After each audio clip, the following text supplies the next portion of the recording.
I'm going to show you today what we've done with HeatingSave and how we've used HeatingSave in this house, which is quite a large house, to cut the heating bill down by about 40%. So how have we managed to cut our heating bill by 40%? Well, the trick here is to zone every single room. And the way we have done that is we've used wired thermostatic radiator valves and linked those back to the HeatingSave controller so that we can apply a heating pattern to every room, which is based upon how that room is going to be used. So essentially, if a room is in use, then we're going to heat it, and quite simply, if it's not being used, then we don't. So essentially what we've done is we've taken the occupancy of the dwelling. Some rooms are used all the time, some of them are used infrequently, some of them are used quite rarely, and we have matched up the heating patterns and the occupancy patterns so we are only applying heat when we actually need it. This way we keep everybody warm, but at the same time we cut our energy bill. So here we have the radiator that is heating this hall. The radiator has a thermostatic radiator valve that is connected back to the HeatingSave controller. You can see this is wired here. And when this comes on, you'll find that there's a little gap here that shows, and that means that it's turned the radiator on, heating is being applied. And when the room does up to temperature, or it doesn't need to be heated any longer because it's not being used, then it will automatically turn it off. Here's an example of another room where we're controlling the energy use within it and the heating by using thermostatic radiator valves to raise and lower the heat, and also a temperature sensor which is on the wall here.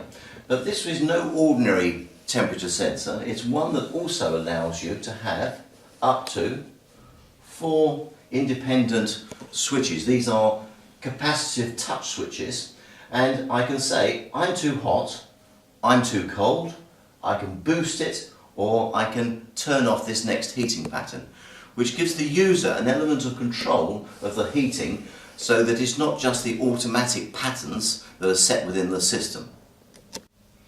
So I've just shown you the temperature sensor with switches, so that's the user feedback and also the method by which we can measure the temperature. And now it's a matter of how do we control the heating actually within that zone. This case here is this is a dining room. So here we have a radiator. The radiator has a nice cover over it, but also you'll notice down here is one of those thermostatic radiator valves that we saw before. And this again is wired back to the controller so that we can turn up and turn down the heating automatically.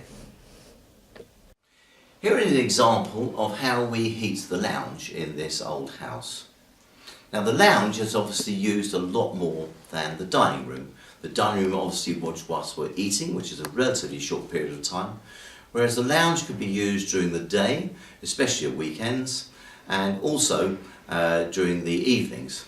The most important thing when managing your heating and trying to reduce your heating bills is to make sure that you match your occupancy, the way in which you're using the rooms, with the heating patterns so the two both coincide. You don't want to be heating rooms when there's nobody there. Now here's an example of another radiator. This one also has a radiator cover, and behind the radiator cover is a wired TRV which goes back to the HeatingSave controller.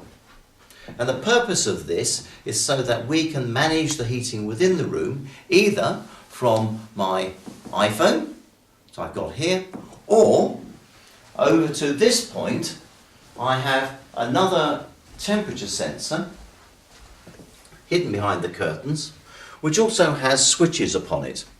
Now I can boost the heating, I can increase the heating, I can reduce the heating, or I can turn it off totally, all from this simple control or from my iPhone.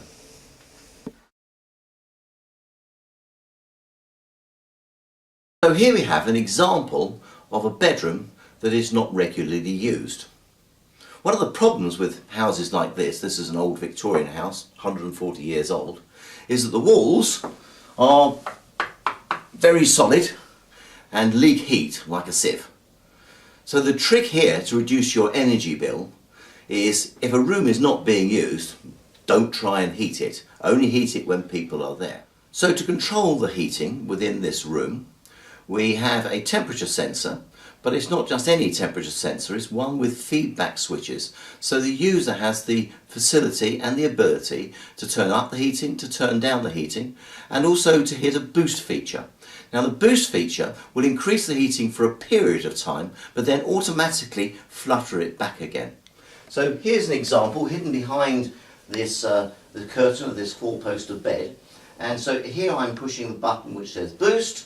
Then I can push this one here which says ignore the next heating pattern, and I can say I'm too hot or I'm too cold, and the system will automatically raise or lower the temperature of the room depending on the comfort conditions that the occupant requires.